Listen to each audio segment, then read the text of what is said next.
It's the Lately Show with Florian Strzeletz.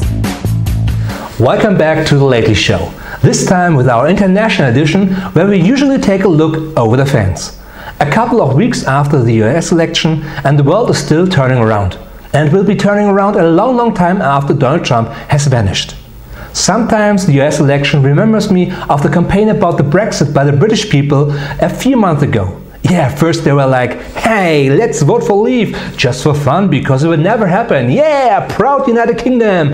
But in the end, Brexit. Oh, and I guess many Americans thought the same. Yeah, wouldn't it be funny to vote for him? Hey, nothing could ever happen because Hillary will win this thing. White America, yeah. And in the end, oh, yes, it's going to be worse, really worse. America will slide to the right, to the outer edge of right. But there's only one country in the whole world who could survive Donald Trump, and that is America. For us in Europe, there is no real change in the near future, because Donald Trump is a problem made by the Americans for the Americans. So he's their problem and not ours. And when they get rid of him, then they will cancel his fucking Donald Trump Make Me Richer Again reality show. So let's change our latest DEFCON to Don't Panic. Speaking of Donald Trump is also speaking about sexism. Sexism is so humiliating, the worst kind of threatening, mobbing or disgrace any human. Hey look, she blows very well, he just fucked his way up, look at her big boobs, look at his huge balls. That is in no way funny. A couple of weeks ago we had something like a small scandal here in Berlin in one of the main political parties.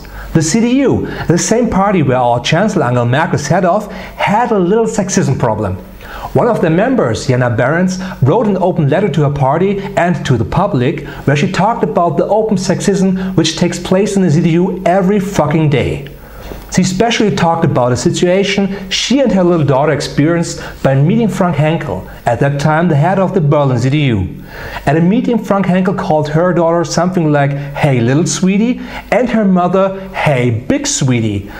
We really don't know how Frank Henkel had meant this sweetie thing, but to be honest, we all should have been more concerned about sexism if we had took a closer look at the election posters from the CDU earlier. We don't really know how Frank Henkel had meant the sweetie thing, if he really was trying to hit on her or not. But we here at the show are very interested in getting closer to the story, and that is why we talk now to our best correspondent in the field. Let's get to Tina Müller. Hello Tina, how are you? Tina, can you hear me? Strange, I can't hear you. I only hear a strange sound.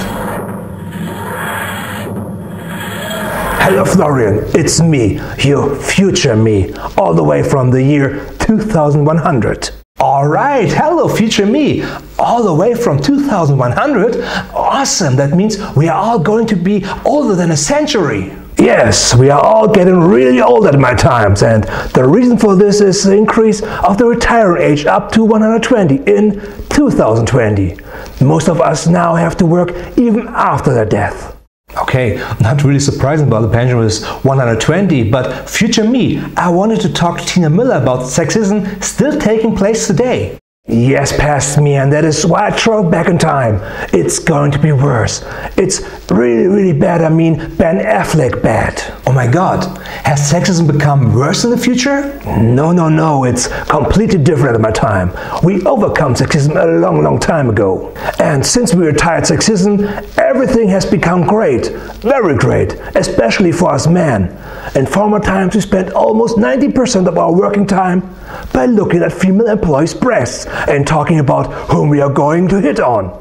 But now we use this 90% of the time to really work. I mean, we are really working our asses off, like all the women have done all the time before. Hey, that sounds awesome! Yes, and because of this, we all became richer, better, and some even more beautiful. But past me, which year is it now? Is it the time of the first female US President, Taylor Swift?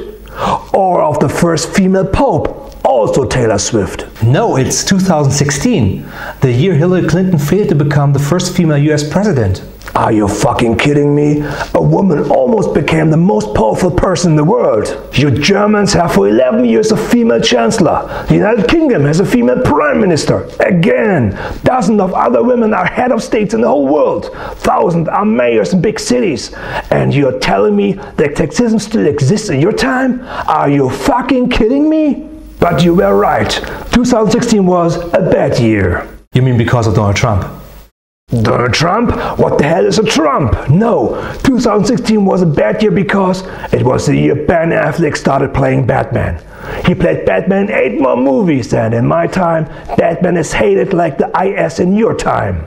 Okay, but let's get back to sexism. You meant in the beginning that is very bad, and because of all this you traveled back in time. But not because of sexism. I traveled back in time only for one thing. You remember the taco you found behind the fridge in the staff's kitchen? Spoiler alert, don't eat this shit. Otherwise, we'll spend the next 2 hours in the bathroom. It will feel like 20 years and your hair will turn white. But past me, I have to go back to the future. Wow, you have some kind of time travel sonic screwdriver? A sonic screwdriver? Nope, I'm just ordering an Uber and then I'm out of here. Okay, thanks future me. I guess we see us soon, again. Let's get back to our sexism problems today. It happens every day in many companies, in political parties, and in every kind of organization. And the worst thing is that this problem is known to everyone. And I guess even you have experienced this, maybe on both sides. But the worst of all are supervisors or heads of companies who know this shit is happening in their company, but instead of doing something like firing these sexism pieces of shit, they look away, they ignore the shit. Or like with Donald Trump, they just say that when he says grabbing a woman by her pussy is just locker room talk or boys talk, but it's not okay. Believe me, in every locker room, the whole world, boys and girls are now talking about just one pussy. And this pussy will become the 45th president of the United States. And this pussy should be the only and last pussy we are all talking about. Here at the show we have 3 simple rules how we handle sexism. Rule number 1, sexists are just a big pile of fucking bullshit. Rule number 2, if you bully anyone on the show with sexism, you have to marry him or her. Yeah, just got a license as a prize via the internet. And rule number 3, there should be no other fucking rule than the first rule. Sexists are just a big pile of fucking bullshit. See you hopefully next time.